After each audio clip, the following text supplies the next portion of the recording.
All right, let's just jump right in. The second you walk into a room, before you've even said a word, people are already reading you. Seriously, every little movement, every pause, it's all sending a message about where you fit in.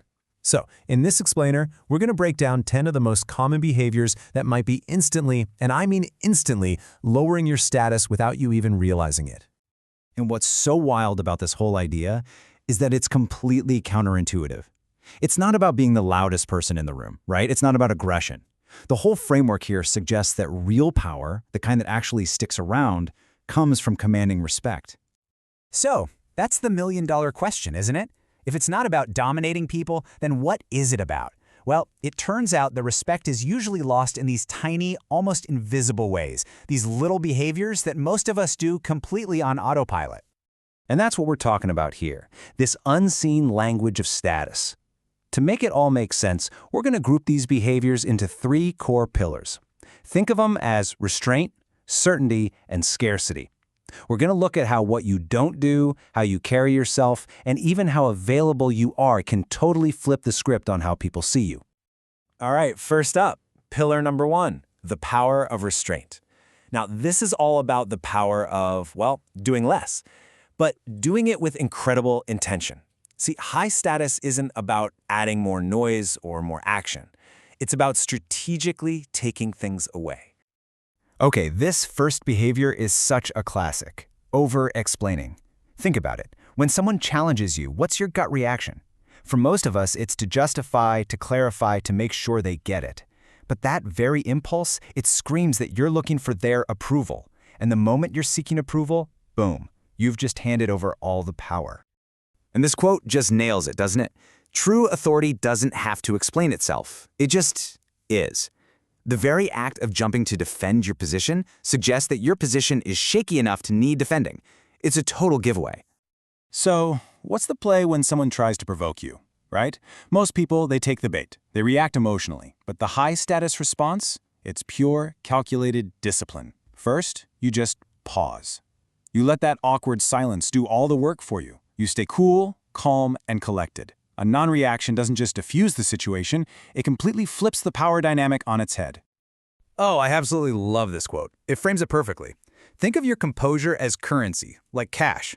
When you lose your cool with someone who's just trying to get under your skin, you've essentially paid them. You gave them exactly what they wanted, and the price was your own status. And this ties right into our next big mistake, the desperate rush to fill every moment of silence. In most conversations, the person who feels compelled to speak first often has the least power. Why? Because it just signals this neediness to be heard. But if you hold back, you get to gather information, you build a little tension, and that tension makes your words, whenever you decide to finally speak, land with so much more impact. And let's get one thing straight. Interrupting people doesn't make you look confident. It makes you look anxious. It basically screams, I'm terrified I won't get a chance to talk, so I have to force my way in. A genuinely powerful person, though, they operate with this quiet confidence that their presence is already felt. They know they don't need to fight for airtime. Okay, let's move on to our second pillar, because this really builds on that idea. This one is all about projecting inner certainty. And here's the absolute key. Whatever you feel about yourself on the inside, it's being broadcast to everyone around you through your physical presence 24/7. So let me ask you this critical question. Do you want to be liked? Or do you want to be respected? A lot of people spend their lives chasing likability, right? They laugh a little too hard at bad jokes, they nod along just to avoid any conflict. But here's the irony. That constant need for approval, it actually kills both likability and respect. It just signals that you feel like your presence there requires someone else's permission. Now this one is huge.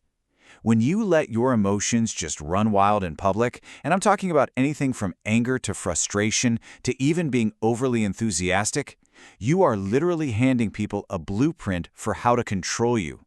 They now know exactly which buttons to push. Real strength isn't about being some kind of robot. It's about mastering the timing and display of your emotions. Remember, your body is telling a story long before you ever open your mouth. Think about those low-status signals. Shoulders caved in, eyes darting all over the place, tilting your head when you agree, that constant nervous nodding, it all just screams uncertainty.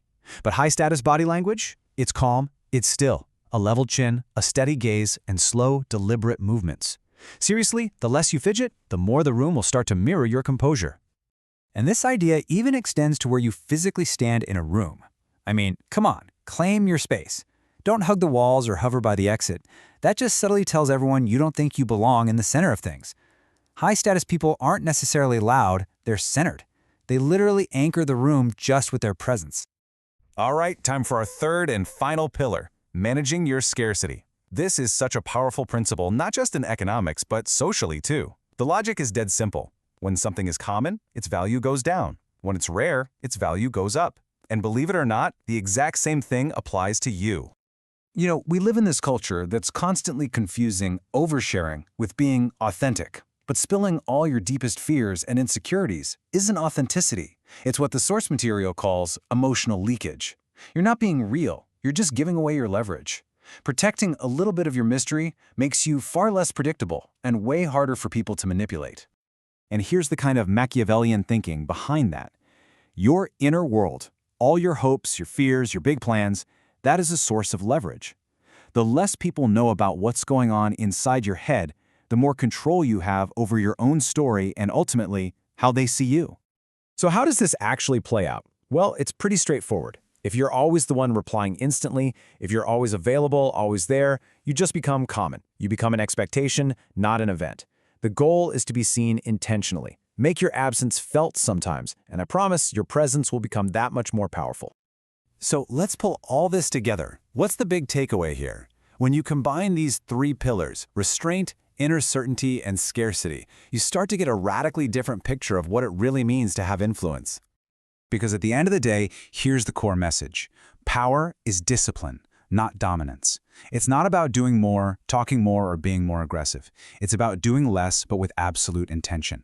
It's about having the self-control to not react, to not over-explain, and to stop giving away your own power for free.